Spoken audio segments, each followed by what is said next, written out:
Shalom Bapak Ibu Saudara yang terkasih di dalam nama Tuhan.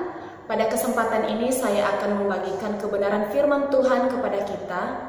Namun sebelumnya perkenalkan, nama saya Yuslina Laia dan saya akan membagikan kebenaran firman Tuhan kepada kita pada kesempatan ini yang terambil dari kisah seorang tokoh dari Perjanjian Lama, yaitu Daniel, dengan tema menjadi teladan bagi banyak orang.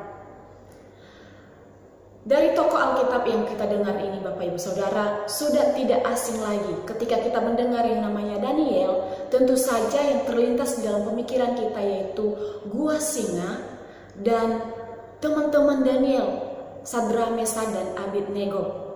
Nah, dalam hal ini Bapak Ibu Saudara, Daniel juga tidak hanya dikenal sok-sok seperti itu, tetapi Daniel juga menjadi teladan bagi kita akan kesetiaan dan ketaatannya kepada Tuhan yang ditunjukkannya ketika dia menjadi penjabat di istana raja. Dalam pasal 1 ayat 1 sampai 21 menjelaskan kepada kita siapa itu Daniel dan bagaimana proses yang dilalui oleh Daniel, dan pada pasal-pasal selanjutnya dijelaskan akhirnya Daniel akan diangkat oleh raja menjadi penjabat yang lebih tinggi di istana raja. Nah, Daniel ini adalah seorang yang takut akan Tuhan. Ia diberkati oleh Tuhan sehingga ia memiliki kemampuan untuk menafsirkan mimpi. Daniel juga pada masa mudanya ia mendapat pendidikan formal di istana Babel. Pengetahuan yang didapatnya yaitu dalam segi pemerintahan dan tulisan-tulisan Kasdim. Daniel melayani selama 3 pergantian raja, yaitu Raja Nebukadnezar, Raja Belshazzar, dan Raja Darius. Dalam pemerintahan Darius, disitulah muncul orang-orang yang iri, yang dengki kepada Daniel, oleh karena Daniel sangat dikasihi oleh Raja Darius. Mereka berusaha mencari kesalahan Daniel, tetapi mereka tidak menemukannya, Bapak Ibu Saudara. Tetapi apa usaha yang mereka lakukan? Mereka akan menyusun strategis untuk mendakwa Daniel dan menyuruh raja untuk mengeluarkan suatu ketetapan untuk sebuah larangan. Supaya apa? Supaya semua orang selama 30 hari tidak ada yang menyembah kepada Tuhan, tidak ada yang menyembah kepada dewanya, kepada tuannya, selain kepada raja. Nah, Bapak Ibu Saudara yang terkasih di dalam nama Tuhan, apa respon yang dilakukan oleh Daniel ketika menghadapi hal ini, mendengar hal ini? Apakah Daniel takut? Apakah Daniel tidak menyembah Tuhan? Tentu tidak, Bapak Ibu Saudara. Tindakan yang dilakukan oleh Daniel ialah dia datang berdoa kepada Tuhan. Ia lebih menaati Tuhan. Dia lebih menaati Tuhan dan lebih taat kepada Tuhan daripada taat kepada perintah yang diberikan oleh manusia.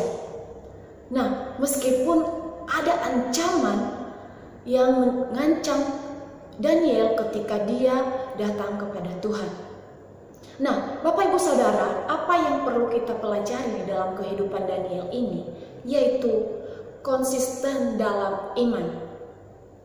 Memulai memang sangat gampang, Bapak Ibu Saudara, tetapi mempertahankan sangat sulit. Kenapa?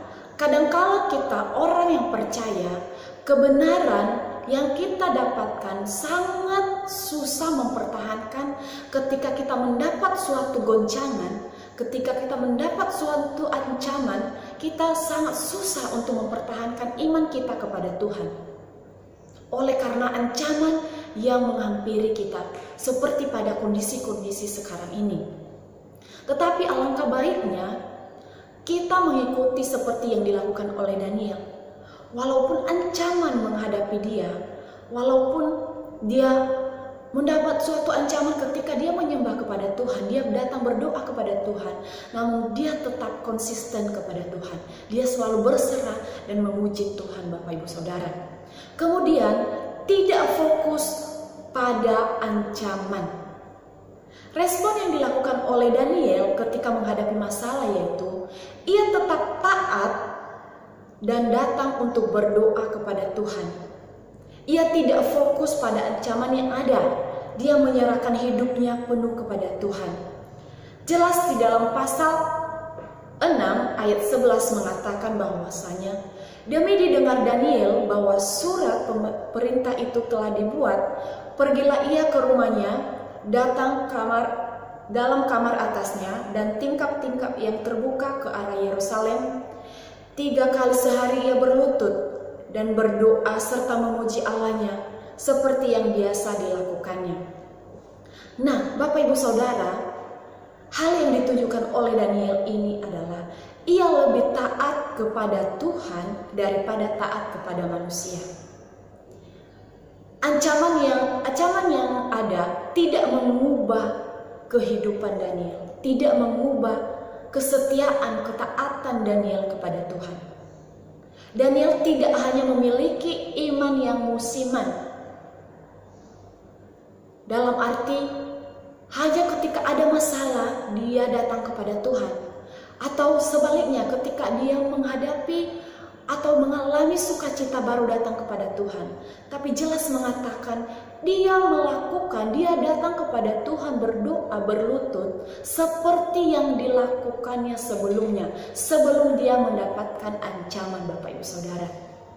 Nah, jadi kalau kita menjadi teladan bagi setiap orang, Bapak Ibu Saudara, maka kita harus menunjukkan ketaatan dan kesetiaan kita kepada Tuhan. Jangan kita tinggal diam. Kalau kita menghadapi ancaman, jangan kita menyerah, tetapi kita mengikuti apa yang seperti yang dilakukan oleh Daniel. Dia menunjukkan kesetiaannya kepada Tuhan. Dia datang menyembah Tuhan. Dia tidak fokus pada ancaman yang ada, tetapi dia selalu konsisten pada iman yang sudah dimilikinya. Jadi Bapak Ibu Saudara, kita harus memiliki konsisten di dalam iman kepada Tuhan, dan kita jangan fokus pada ancaman yang ada seperti yang dilakukan oleh Daniel. Di dalam menghadapi situasi-situasi pada saat ini, jangan kita fokus pada ancaman atau pada situasi yang ada, tetapi kita selalu berdoa dan kita selalu menunjukkan integritas kita kepada orang-orang bahwasanya kita adalah orang yang sudah beriman kepada Tuhan, orang yang setia kepada Tuhan. Itu saja kebenaran firman Tuhan yang saya sampaikan kepada kita pada kesempatan ini. Semoga lewat kebenaran firman Tuhan ini kita bisa diberkati. Terima kasih.